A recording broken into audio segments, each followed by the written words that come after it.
Welcome back to my channel. This is new video. ఈరోజు పవన్ కళ్యాణ్ గారు Australian high commissioner గారిని కలిశారు. అందరూ పూలు బొకేలిస్తే పవన్ కళ్యాణ్ గారు మాత్రం కూరగాయలు బొకే ఇచ్చారు. So it's a nice thing. So if you like this video please like, share and comment.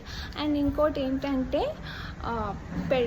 మనం ఆస్ట్రేలియా వెళ్ళాలి, చదువుకోవడానికి వెళ్ళాలనుకుంటాం కాబట్టి దానికి చాలా రూల్స్ అండ్ రెగ్యులేషన్స్ ఉంటాయి. దాంట్లో చాలా ప్రాబ్లమ్స్ ఫేస్ చేస్తున్న students and who work there also వాళ్ళకు కూడా కొంచెం రూల్స్ ఏమైనా మార్చండి. అండ్ చాలా ఎక్కువ మంది వెళ్ళడానికి ఏమైనా మార్పులు ఏమైనా తెస్తే బాగుంటుందని అడిగారంట. అండ్ ఇంకోటి ఏంటంటే ఇక్కడ ఏమైనా పెట్టుబడులు పెట్టండి అని అడిగారంట.